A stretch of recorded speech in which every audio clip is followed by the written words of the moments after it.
One of the great things about the world going back to normal is about resuming everything as it was.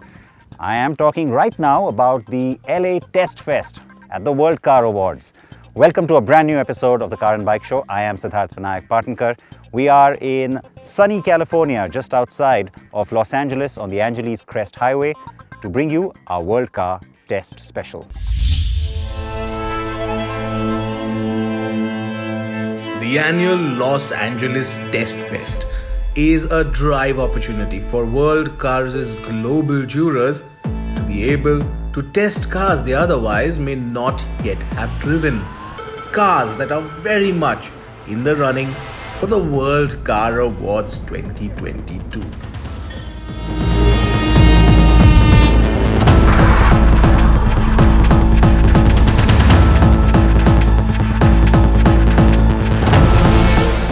And as always, the opportunity is voluntary for all jurors and indeed manufacturers too. But any nominee is welcome, though we know not all can come. This holds true for World Car Awards' 102 strong international jury as well.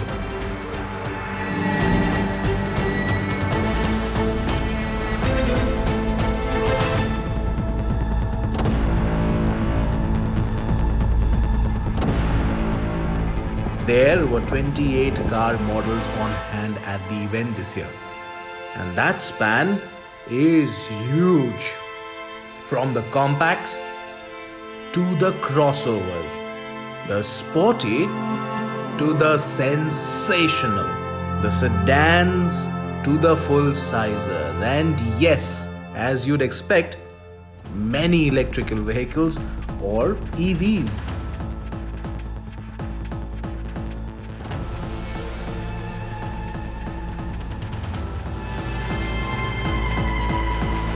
All World Car jurors will have the opportunity to continue to test all the nominated products before things culminate at the New York International Auto Show in April next year, when the winners will be announced.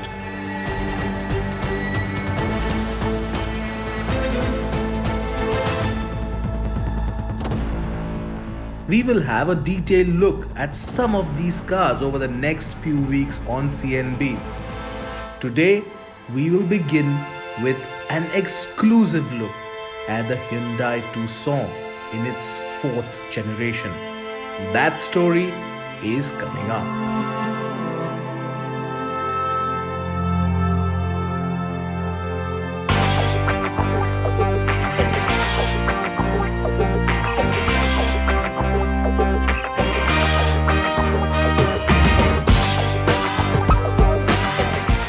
I'd like to use this opportunity to congratulate Car and Bike and especially Siddharth Partnkar for the 900 episodes that they've locked in.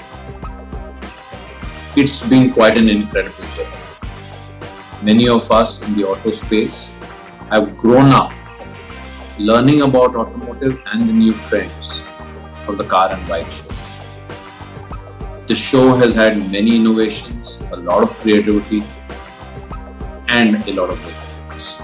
So compliments to you, Sid, for creating what is certainly a benchmark in the auto show industry.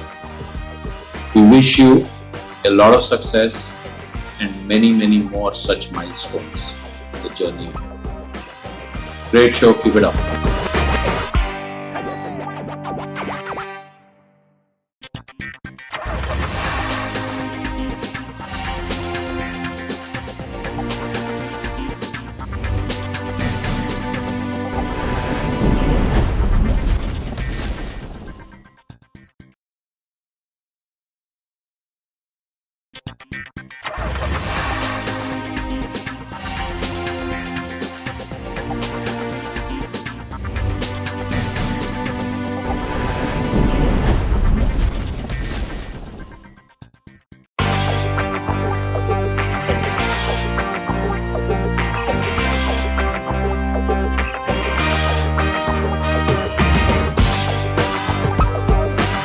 Hello Sid, Ian Callum here. A warm hello from the UK. And congratulations on your 900th program. That's amazing, 900. But you know, it's not just about quantity, it's about quality. And the one thing I'd like to say to you is that we've had many interviews together. It's always been a pleasure. You're actually very inspiring to have a good chat with and talk about cars. And I think it's part of the reason why your programs are so successful. So I'm wishing you all the best the next 900. I'm sure there'll be many more. And hopefully we'll meet again soon, somewhere in the world. All the best from your friend, Ian.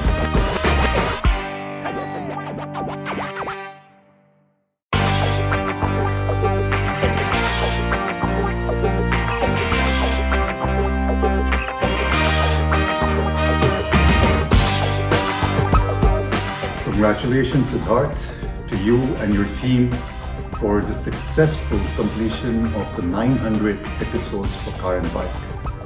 Truly, you have got this platform on a new level and one of the most prestigious auto and mobility show in India. I wish you and the Car and Bike brand many more success in the future. All the very best.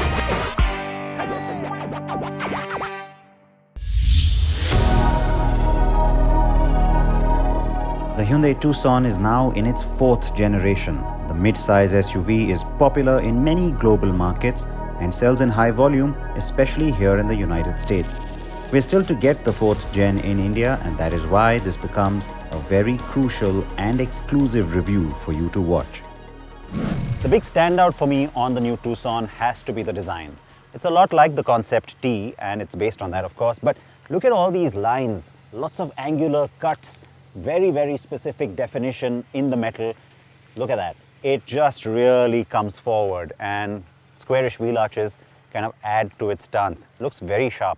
But the big signature is going to be this front grille, because when the car is turned off, it just looks like a big black grille.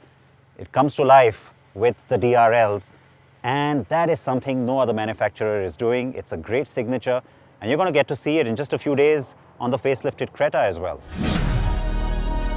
The blackened dark chrome grille and Hyundai logo and those sharp two-tone alloy wheels that you're seeing are courtesy the top-end trim called Limited in the American market. I like its panoramic roof too. The Tucson's rear is also very well defined and specific. The claw-like continuous taillights are a cool signature and really stand out in traffic, especially at night. The tailgate is electric on this variant. On the inside, the cabin is roomy and bigger than you'd expect when you see the car from the outside.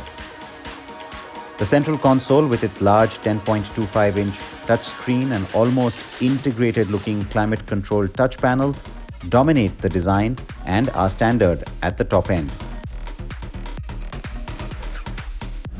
Now, some bits in this cabin are completely new, some are very familiar. Let me talk about what's really new.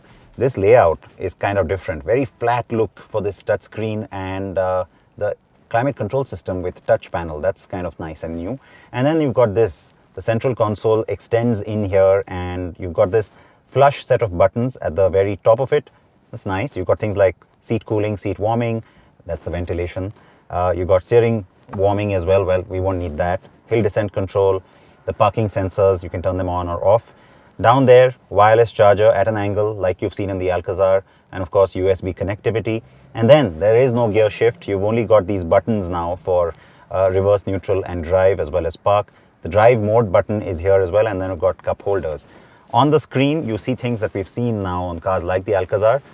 Instrument cluster is virtual. You can of course customize that, so that's a nice thing, because if you go into setup, go into vehicle and then cluster, you can select different themes.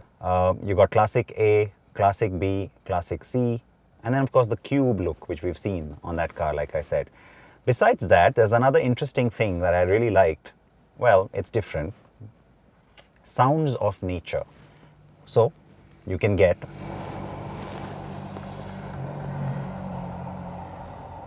lively forest, so you got those bugs and few nature sounds. Calm sea waves, so you're by the seashore. It's kind of nice. Rainy day, so it's raining. Heavy rain. Oh, that's too loud. open air cafe, a warm fireplace, so if it's really cold outside, that might comfort you. Little crackle of the fire. Or snowy village, if it's too hot outside, you get sounds of somebody chopping logs of wood, so, and lots of plodding through the snow. Interesting, I have to say, maybe not for everyone, but lively forest kind of works in the countryside where I am, so I'm going to keep that on. Yes, that is rather interesting, so I kept the forest sounds on as I'm beginning my drive early morning on the outskirts of Los Angeles. The Tucson in the US has 3 drive lines, 4 variants with a 2.5-litre Smart Stream petrol GDI engine, or 1 hybrid and 1 plug-in hybrid. The 2 hybrids use the 1.6-litre turbo GDI engine. The car I am driving is the 2.5 with the 8-speed torque converter gearbox.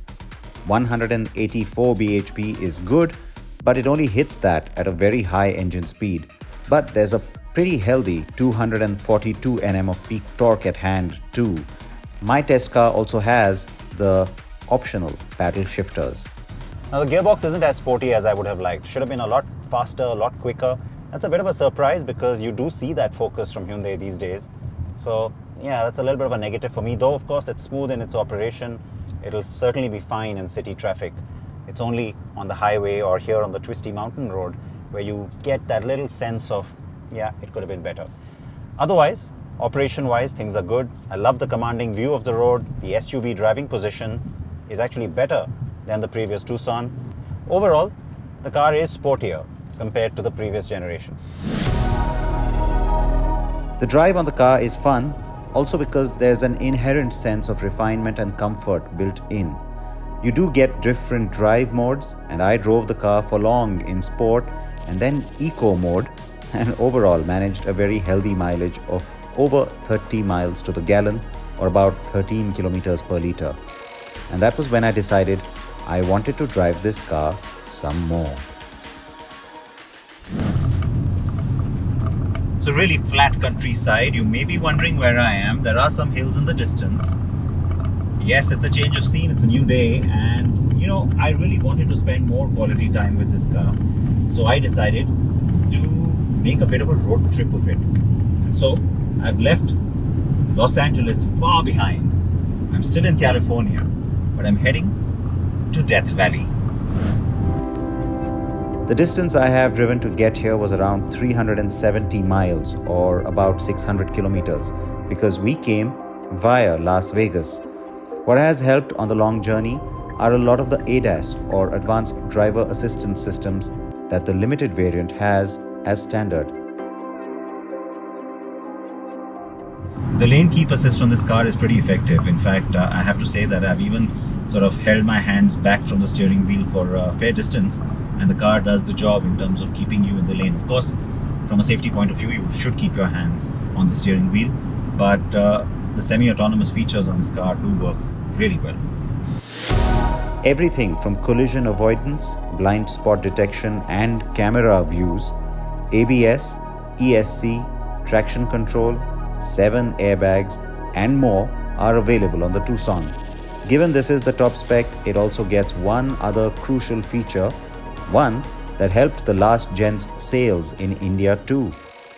Now once you enter Death Valley, there's lots of elevation changes, there's lots of different roads to contend with, the surfaces as well, and so while not necessary, it's been really helpful to have H-Track, which is of course Hyundai speak for all-wheel drive. The Tucson is a very comfortable car, and its practicality as well as ease of use will make it very popular. Not to forget its radical design that will also help. Now large sections of Death Valley are actually below sea level, well below sea level. That's what it's kind of known for, but it's more famous for something else. Now for a lot of winter testing, cold weather testing, car makers will take their vehicles to northern Sweden, to the Arctic Circle. But for hot weather testing, the destination is usually here in Death Valley, where the temperatures do go up, way up in summer. and way past 50 degrees Celsius. Thankfully, the onset of winter meant it is nothing like that right now. So the car is showing me 68 degrees Fahrenheit right now. Hey Siri, what is 68 degrees Fahrenheit in Celsius? 68 degrees Fahrenheit is 20 degrees Celsius. There you go, 20 degrees. On the whole, I have now driven this car for 3 days and around 800 kilometers. And you really get to know a car well over so much time and distance. It is one of the recent Hyundais that has really impressed critics and buyers alike, and so I cannot wait for it to arrive in India. I expect a launch by mid-2022 with a similar spec as the car I have shown you today. Prices should stay around 26 to 28 lakh rupees ex-showroom.